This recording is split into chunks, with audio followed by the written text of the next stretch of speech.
Hello दोस्तों, नमस्कार। Way of maths channel में आपका फिर से स्वागत है। मैं हूं एम के गुजर और इस वीडियो में लेके आया हूं वेस्टर्न रेलवे। पश्चिमी रेलवे में दिनांक 10 अगस्त 2024 को अहमदाबाद डिवीजन में एक शंट मास्टर का पेपर हुआ है। उस पेपर का दूसरा भाग वेस्टर्न रेलवे में अहमदाबाद डिवीजन में शंट मास्टर के पेपर का दूसरा भाग दिनांक 10 अगस्त 2024 को। इसका पहला भाग पहले हल करवा दिया गया है, जिसके क्वेश्चन नंबर 1 से लेकर के 30 तक देख सकते हैं। उसका लिंक डिस्क्रिप्शन में दे रखा है। और इस वीडियो में क्वेश्चन नंबर 31 से हल करवा रहे हैं।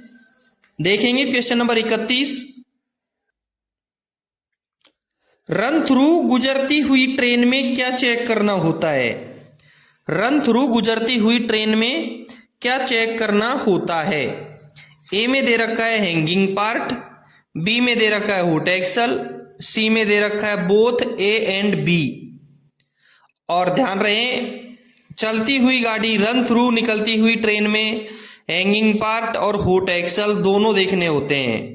इसलिए 31 नंबर के क्वेश्चन का करेक्ट आंसर रहेगा सी। क्वेश्चन नंबर 31 का करेक्ट आंसर रहेगा सी। क्वेश्चन नंबर 32 देखेंगे। रेल फ्रैक्चर का पता चलने पर की गई कार्यवाही। ए में दे रखा है सक्षम प्राधिकारी द्वारा प्रमाणित होने तक रेलगाड़ियों की आवाजाही रोक दी जानी चाहिए। बी में दे रखा है ट्रेन को सीमित गति से गुजारा जाना चाहिए। सी में दे रखा है ट्रेन को सामान्य गति से गुजारा जाना चाहिए। करेक्ट आंसर रहेगा इसका ए। 32 नंबर के क्वेश्चन का करेक्ट आंसर रहेगा ए। रेल फ्रैक्चर का पता चलने पर सक्षम प्राधिकारी द्वारा प्रमाणित होने तक रेलगाड़ियों की आवाजाही रोक दी जानी चाहिए। करेक्ट आंसर हुआ ए। क्वेश्चन नंबर 33 देखेंगे। कोचों को जोड़ने के संचालन के दौरान ट्रैक संरेखण होना चाहिए, सीधा होना चाहिए या कैसा होना चाहिए? कोचों को जोड़ने के संचालन के दौरान ट्रैक की स्थिति क्या होनी चाहिए? ए में दे रखा है घुमावदार ट्रैक पर, बी में दे रखा है सीधे ट्रैक पर और सी में दे रखा है टेढ़े मेढ़े ट्रैक पर। और करेक्ट आंसर रहेगा इसका बी, सीधे ट्रैक पर। कोचों को जोड़ने के लिए संचालन के दौरान ट्रैक सीधा होना चाहिए, यानी कोचों को जोड़ने का जो संचालन होगा वो सीधे ट्रैक पर होगा। 33 नंबर के क्वेश्चन का करेक्ट आंसर होगा बी। 33 नंबर के क्वेश्चन का करेक्ट आंसर होगा बी। क्वेश्चन नंबर 34 देखेंगे। यातायात संपार फाटक की श्रेणी का निर्धारण करने हेतु की जाने वाली सेंसस किसके द्वारा आदेशित की जाती है? ए में डीआरएम, बी में सीनियर डीओम, सी में पीसीओएम और डी में पीसीएसओ। मैं पहले सबकी फुल फॉर्म बता देता हूं आपको। DRM division rail manager, B में senior DOM, senior division operation manager, C में PCOM principal chief operation manager और डी में पीसीएसओ दे रखा है प्रिंसिपल चीफ सेफ्टी ऑफिसर। यातायात संपार फाटक की श्रेणी का निर्धारण करने हेतु जो सेंसस की जाती है उसको डीआरएम आदेशित करता है। इसलिए क्वेश्चन नंबर 34 का करेक्ट आंसर रहेगा ए, डीआरएम। क्वेश्चन नंबर 35 देखेंगे। How many BOXN wagon are required for standard rack of BOXN? कितने बॉक्सन वैगन की रिक्वायरमेंट है, आवश्यकता होती है एक स्टैंडर्ड बॉक्सन के स्टैंडर्ड रैक के लिए? एक मानक रैक के लिए कितने बॉक्सन वैगन चाहिए? ए में 59, बी में 40, सी में 42 और डी में 50 दे रखा है। करेक्ट आंसर रहेगा इसका ए। बॉक्सन वैगन के रैक में मानक बॉक्सन स्टैंडर्ड रैक होता है जो बॉक्सन का, उसके लिए 59 बॉक्सन की आवश्यकता होती है। सेम इसी तरीके से आता है बीसीएन का मानक रैक कितने वैगनों का होता है? बीसीएन का यदि क्वेश्चन आए बीसीएन का मानक रैक कितने वैगनों का होता है तो उसमें 42 आंसर रहेगा। बॉक्सन का मानक रैक 59 वैगनों का होता है और बीसीएन का मानक रैक 42 वैगनों का होता है। 35 नंबर के क्वेश्चन का करेक्ट आंसर रहेगा ए। क्वेश्चन नंबर 36 देखेंगे। एलएचबी कोच ट्रेन का सामान्य अधिकतम भार खाली जगह होता है। एलएचबी कोच ट्रेन का सामान्य अधिकतम भार कितने कोच होता है? ए में दे रखा है 22, बी में दे रखा है 20, सी में 24 दे रखा है। करेक्ट आंसर रहेगा इसका ए 22। एलएचबी कोच ट्रेन का सामान्य अधिकतम भार 22 कोच होता है। 38 नंबर के क्वेश्चन का करेक्ट आंसर हुआ ए। क्वेश्चन नंबर 36 का करेक्ट आंसर हुआ ए। क्वेश्चन नंबर 37 देखेंगे। Full form of BPC is, BPC का फुल फॉर्म क्या है? ए में दे रखा है ब्रेक पावर सर्टिफिकेट, बी में दे रखा है ब्रेक व्हेन पावर सर्टिफिकेट और सी में दे रखा है brake when parcel certificate. Correct answer रहेगा इसका A brake power certificate. BPC का फुल फॉर्म रहेगा ब्रेक पावर सर्टिफिकेट। ध्यान रहे बीपीसी सीएनडब्ल्यू के निरीक्षण करता जो अधिकारी होता है एसएससी या जेई द्वारा जारी किया जाता है। बीपीसी सीएनडब्ल्यू के कर्मचारी द्वारा जारी की जाती है। ठीक है। 37 नंबर का क्वेश्चन का करेक्ट आंसर हुआ ए। 38 नंबर का क्वेश्चन देखेंगे। जिस वैगन के कोड के अंत में एचएल लिखा हो उसका क्या अर्थ है? किसी वैगन के कोड के अंत में एचएल लिखा है उसका क्या अर्थ है? ए में हैवी लोड, बी में हाई लेवल, सी में high speed bogie and high axle load. Correct answer रहेगा इसका C high speed bogie and high axle load. किसी वैगन के कोड के अंत में एचएल लिखा है उसका अर्थ होता है high speed bogie and high axle load. इसलिए 38 नंबर के क्वेश्चन का करेक्ट आंसर हुआ सी। ध्यान रहे आप संट मास्टर के पेपर अहमदाबाद डिवीजन का 10 अगस्त 2024 का देख रहे हैं। उसका 39 नंबर का क्वेश्चन देखें। The code of 8 wheeler goods brake van is, 8 wheeler goods brake का कोड क्या है? ए में BVZI, बी में BVZC, सी में BCNI। करेक्ट आंसर रहेगा इसका A BVZI। 8 wheeler goods brake van का कोड BVZI और 4 व्हीलर गुड्स ब्रेक वैन का कोड BVZC। यदि BVZC आएगा तो 4 व्हीलर गुड्स ब्रेक वैन होगा और BVZI आएगा तो 8 व्हीलर गुड्स ब्रेक वैन होगा। इसलिए 39 नंबर के क्वेश्चन का करेक्ट आंसर होगा ए। क्वेश्चन नंबर 40 देखेंगे। निम्नलिखित में से कौन सा वैगन का टैंक प्रकार है? 40 नंबर का क्वेश्चन देखेंगे। Headquarter office of the RDSO is at, headquarter office of the RDSO is at. RDSO का मुख्यालय कहां है? आरडीएसओ का मुख्यालय कहां है? ए में लखनऊ, बी में मुंबई, सी में दिल्ली दे रखा है। सबसे पहले मैं आपको बता दूं आरडीएसओ का फुल फॉर्म क्या होता है। Research design and standard organisation. RDSO का फुल फॉर्म होता है research design and standard organisation, यानी अनुसंधान अभिकल्प एवं मानक संगठन। अनुसंधान अभिकल्प एवं मानक संगठन। ये आरडीएसओ भारत सरकार के रेल मंत्रालय के अधीन एक अनुसंधान और विकास संगठन है जिसकी स्थापना 1957 में हुई थी। आरडीएसओ की स्थापना 1957 में हुई थी और इसका मुख्यालय लखनऊ में है। आरडीएसओ का मुख्यालय लखनऊ में है। 40 नंबर के क्वेश्चन का करेक्ट आंसर होगा ए, आरडीएसओ का मुख्यालय लखनऊ। क्वेश्चन नंबर 41 देखेंगे। क्वेश्चन नंबर 41 में है निम्नलिखित में से कौन सा वैगन का टैंक प्रकार है, यानी कौन सा जो वैगन है वो टैंक के प्रकार का है। ए में दे रखा है बॉक्सन, बी में BTPN, सी में BCN और डी में BLL। ए में जो दे रखा है बॉक्सन ये ओपन वैगन की श्रेणी में आता है। बॉक्सन को कौन सा वैगन कहेंगे? Open wagon. बी में जो दे रखा है BTPN ये टैंक वैगन है 41 नंबर के क्वेश्चन का करेक्ट आंसर बी है, BTPN।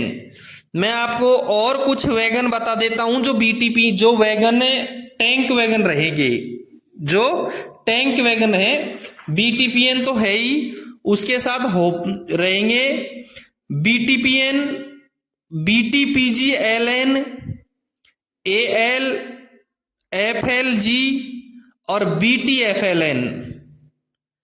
BCN रहेंगे वो हॉपर वैगन कहलाते हैं। BCN कौन से? हॉपर वैगन कहलाते हैं। BLL कंटेनर वैगन कहेंगे। BLL को कौन सा कहेंगे? Container wagon. करेक्ट है। 41 नंबर के क्वेश्चन का करेक्ट आंसर रहेगा बी। क्वेश्चन नंबर 42 देखेंगे। What is trap point? Trap point क्या है? डीरेलिंग स्विच, बी में ट्रेलिंग पॉइंट, सी में फेसिंग पॉइंट और डी में कपल्ड पॉइंट। तो ट्रैप पॉइंट डीरेलिंग स्विच कहलाएगा। 42 नंबर के क्वेश्चन का करेक्ट आंसर रहेगा A. What is trap point? Trap point is derailing switch. 43 number का क्वेश्चन देखेंगे। Maximum speed of B class Odissi in BG is. B class ODC की BG में अधिकतम गति क्या रहेगी? बी क्लास ओडीसी की बीजी में, ब्रॉड गेज में। ओडीसी का नाम आया है तो मैं आपको बता दूं, ओडीसी का फुल फॉर्म होता है ओवर डायमेंशन कंसाइनमेंट। ओडीसी का फुल फॉर्म होता है ओवर डायमेंशन कंसाइनमेंट।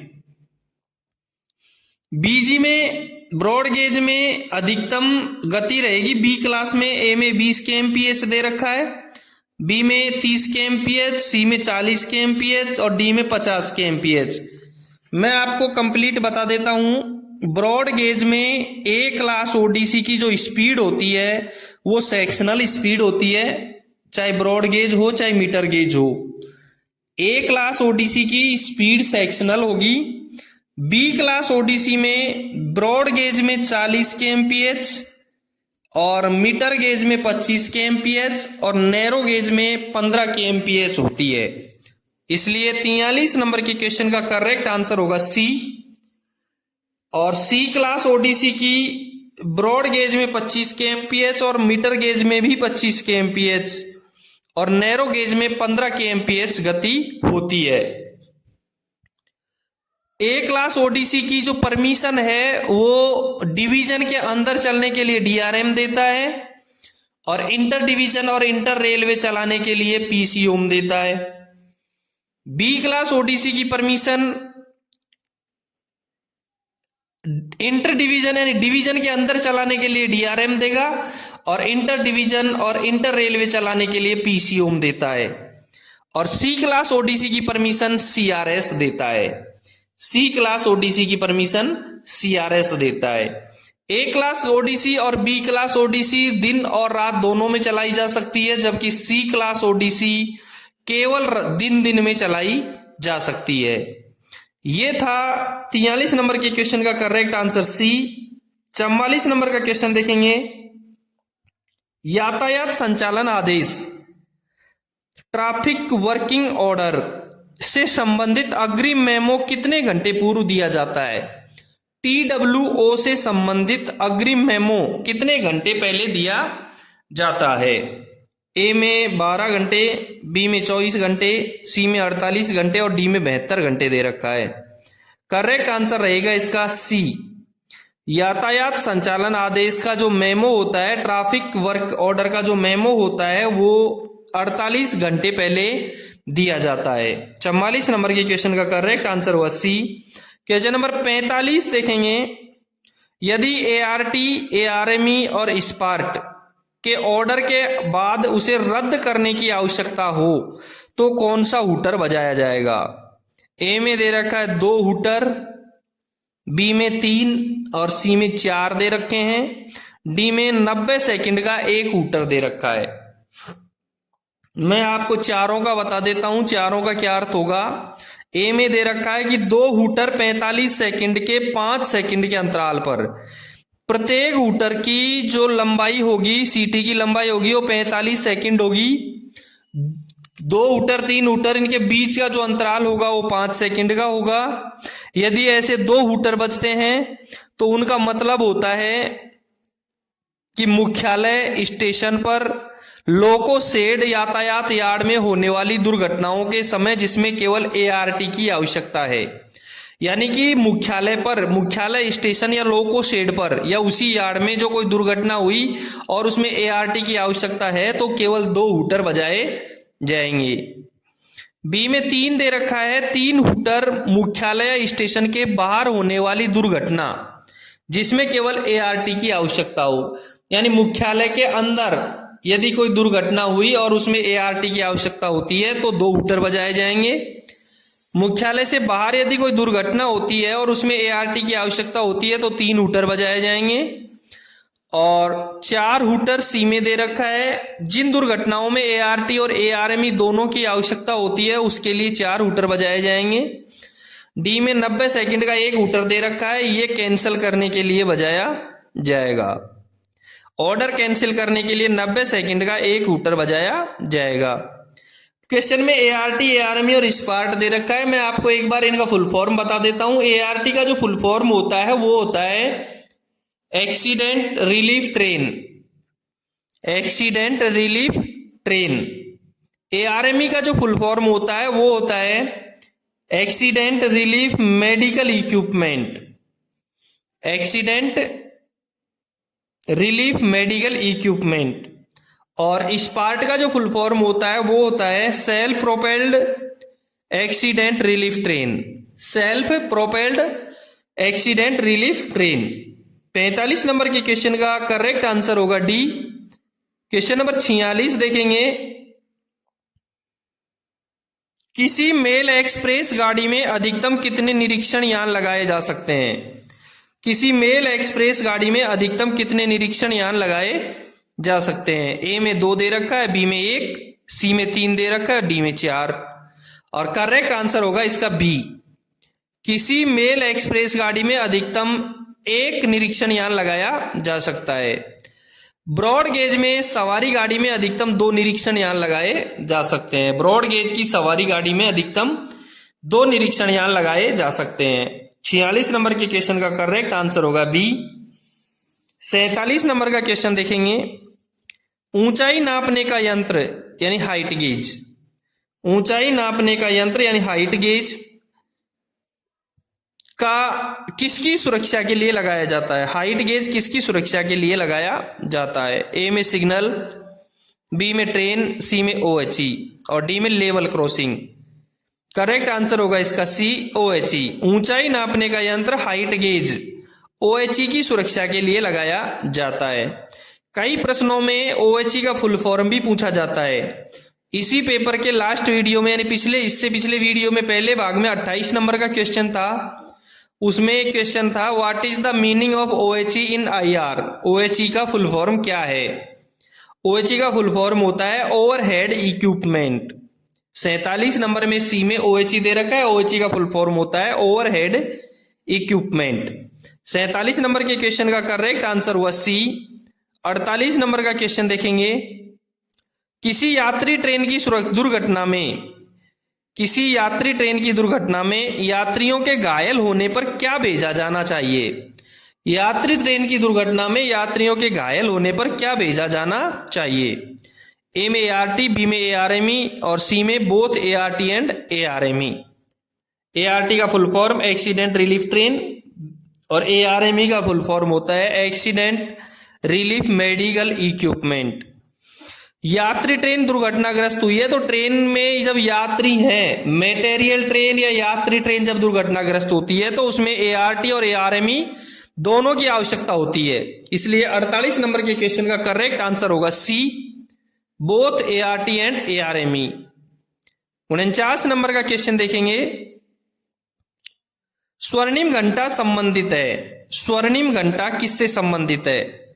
ए में मेडिकल वैन का ऑर्डर देने से 1 घंटा, बी में दुर्घटना के समय से 1 घंटा, सी में दुर्घटना के समय से 1 घंटा पहले और डी में दुर्घटना का समय। करेक्ट आंसर रहेगा इसका बी। स्वर्णिम घंटा किससे संबंधित है? दुर्घटना के समय से 1 घंटा, दुर्घटना के समय से 1 घंटा। 49 नंबर के क्वेश्चन का करेक्ट आंसर हुआ बी।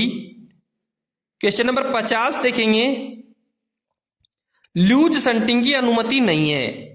लूज संटिंग की अनुमति नहीं है। ए में यात्री युक्त कोचिंग वाहन, बी में ऑयल पेट्रोल से भरे हुए डिब्बे और सी में ए व बे दोनों।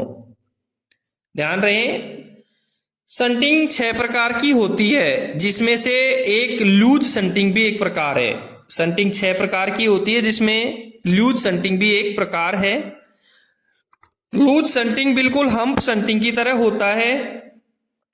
हम्प संटिंग में और लूज संटिंग में केवल इतना अंतर है कि उसमें डिब्बे को हम्प से ढलान पर छोड़ दिया जाता है और इसमें डिब्बे को इंजन द्वारा यार्ड के बाहर खींचकर ले जाया जाता है एवं फिर कपलिंग खोलकर उसे जोर से धक्का मारकर यार्ड की तरफ छोड़ दिया जाता है। लूज संटिंग में डिब्बा उसकी गति के कारण यार्ड की तरफ निर्धारित की गई लाइन की ओर लुढ़कता हुआ चला जाता है। वह गति समाप्त हो जाने के बाद या अन्य किसी डिब्बे से टकरा करके रुक जाता है। इस संटिंग के दौरान डिब्बे आपस में टकराते हैं। जिन डिब्बों की लूज संटिंग करने के लिए मना है वो कौन कौन से हैं ये मैं बता देता हूं आपको। कोचिंग स्टॉक, जिसमें कोच में यात्री बैठे हों, ये यात्री युक्त है। विस्फोटक माल से लदे डिब्बे, officer saloon, dead engine, tank wagon, जानवरों से भरे डिब्बे, ज्वलनशील माल से लदे डिब्बे, क्रेन, ओडीसी वैगन, जोड़े से लदे हुए डिब्बे, यात्री युक्त कोचिंग वाहन, ऑयल पेट्रोल से भरे हुए डिब्बे, इन डिब्बों को की लूज संटिंग नहीं की जाती है। तो 50 नंबर के क्वेश्चन का करेक्ट आंसर हो गया ए और बी, यानी कि सी, ए व ब दोनों। यात्री युक्त कोचिंग वाहन और ऑयल पेट्रोल से भरे हुए डिब्बे, ए व ब दोनों। 50 नंबर के क्वेश्चन का करेक्ट आंसर हुआ सी। क्वेश्चन नंबर 51 देखेंगे। क्वेश्चन नंबर 51 में है समपार फाटक का ATVU quantum of road rail traffic यानी सड़क रेल यातायात की मात्रा गणना कितने समय अंतराल से किया जाता है। एटीवीयू कितने समय के अंतराल में किया जाता है। सबसे पहले मैं आपको एटीवीयू का फुल फॉर्म बता देता हूं। एटीवीयू का फुल फॉर्म होता है average train vehicle unit. Average train vehicle unit. A में दे रखा है 2 वर्ष उपरांत, बी में दे रखा है 3 वर्ष उपरांत और सी में दे रखा है 1 वर्ष उपरांत। और सबसे पहले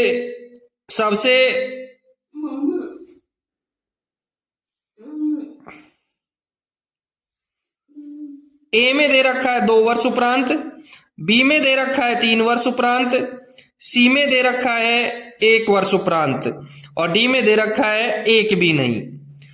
समपार फाटक का जो टीवीयू है, एटीवीयू है, वो हर 3 वर्ष में किया जाता है। हर 3 वर्ष में किया जाता है, प्रत्येक 3 वर्ष में किया जाता है। ध्यान रहे, एटीवीयू के लिए एवरेज ट्रेन व्हीकल यूनिट निकालने के बाद में गेटों का वर्गीकरण किया जाता है। इससे क्या किया जाता है, गेटों का वर्गीकरण किया जाता है। जिन गेटों का टीवीयू 50,000 से ज्यादा होता है वो स्पेशल गेट होते हैं और जिन गेटों का वर्गीकरण या टीवीयू 50,000 से 30,000 होते हैं वो ए क्लास गेट होते हैं।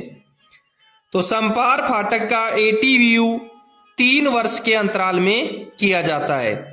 51 नंबर के क्वेश्चन का करेक्ट आंसर हुआ बी। क्वेश्चन नंबर 52 देखेंगे। Name of senior DOM Ahmedabad. Senior DOM Ahmedabad का क्या नाम है।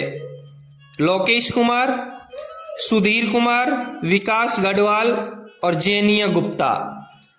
जिस समय ये पेपर हुआ था उस समय सीनियरडियम जेनिया गुप्ता थी। वर्तमान में आप अपने हिसाब से देखें। 52 नंबर का करेक्ट आंसर एग्जाम के हिसाब तारीख के हिसाब से डी था। क्वेश्चन नंबर 53 देखेंगे। What is the code of broad gauge LHB coaching stock 2S। LHB broad gauge के कोचिंग स्टॉक में 2S का कोड क्या है? 2S का कोड क्या है? ए में दे रखा है LWSCZ, बी में दे रखा है LWCBAC, सी में दे रखा है LWLRRM और डी में दे रखा है LCN। जिन कोचिंग स्टॉक के आगे L लगा हुआ है निश्चित रूप से वो LHB होगा, और 2S का LHB में 2S का जो कोड है वो है LWSCZ। ए इसका आंसर सही रहेगा। क्वेश्चन नंबर 53 का करेक्ट आंसर हुआ ए। क्वेश्चन नंबर 54 देखेंगे। Broad gauge bogie covered auto car carrier wagon का नाम क्या है? Broad gauge bogie covered auto car carrier. A में BLC दे रखा है, बी में NMG, सी में BCA CBM और डी में BCNHL। सी में जो BCNHL दे रखा है ये कवर्ड वैगन का कोड है, और broad gauge bogie covered auto car carrier wagon होता है BCA CBM। 54 नंबर के क्वेश्चन का करेक्ट आंसर हुआ सी। क्वेश्चन नंबर 55 देखेंगे। डेड इंजन को यदि SLR LR के पीछे लगाया जाए तो क्या सावधानी रखनी चाहिए? डेड इंजन SLR या LR के पीछे लगा हुआ है। ए में दे रखा है डेड लोको के ब्रेक कार्यशील होने चाहिए, बी में देखा है सहायक लोको पायलट एस्कॉर्ट करेगा, और सी में केवल एक डेड लोको ही रहेगा, और डी में दे रखा है उपरोक्त सभी। करेक्ट आंसर रहेगा इसका डी। डेड इंजन या तो इंजन के साथ में लगाया जाता है, कार्यशील इंजन के साथ में लगाया जाता है। कार्यशील इंजन के साथ में लगाया जाएगा तो उसमें एस्कॉर्ट करने की जरूरत नहीं है। ब्रेक उसके 100% कार्यशील होने चाहिए, और SLR के पीछे लगा हुआ है तो सहायक लोको पायलट उसकी एस्कॉर्टिंग करेगा।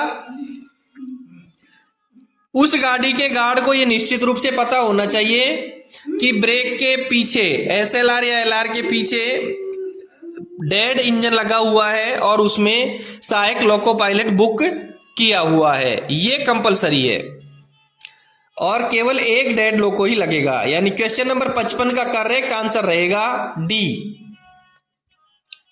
क्वेश्चन नंबर 56 देखेंगे। CC रैक से आप क्या समझते हैं?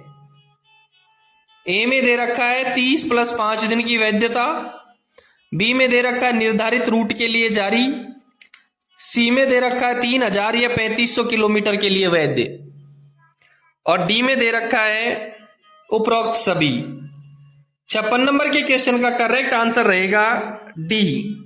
56 नंबर के क्वेश्चन का करेक्ट आंसर रहेगा डी, और डी में सभी आगे कोई CC रैक होता है। CC रैक में 3 + 5 दिन की वैधता होती है, निर्धारित रूट के लिए यह जारी किया जाता है, और 3500 किलोमीटर के लिए BPC वैध होती है। 56 नंबर का correct answer D. Question number 57 देखेंगे। What is T806? T806 क्या है? ए में लिखा है ऑथोरिटी टू प्रोसीड, बी में लिखा है कॉशन ऑर्डर, सी में लिखा है संटिंग ऑर्डर। ऑथोरिटी टू प्रोसीड चलने के लिए जो प्राधिकार है ये T806 नहीं है।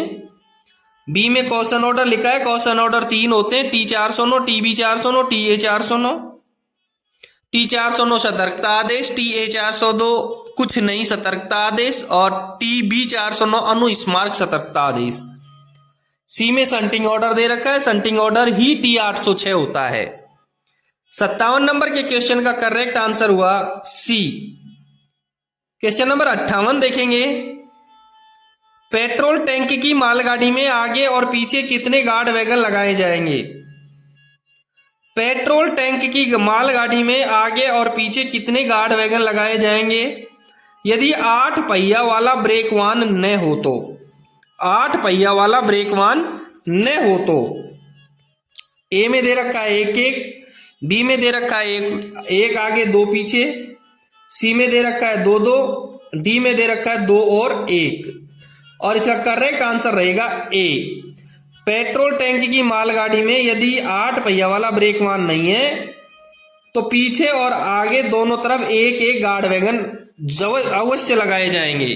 एक एक गार्ड वैगन अवश्य लगाए जाएंगे। 58 नंबर के क्वेश्चन का करेक्ट आंसर हुआ ए।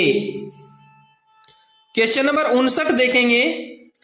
क्षेत्रीय मुख्यालय में परिचालन विभाग के पीएचओडी अधिकारी का पदनाम क्या है? क्षेत्रीय मुख्यालय जोनल लेवल पर, ऑपरेटिंग डिपार्टमेंट का जोनल लेवल पर सबसे बड़ा अधिकारी पीएचओडी कौन होता है?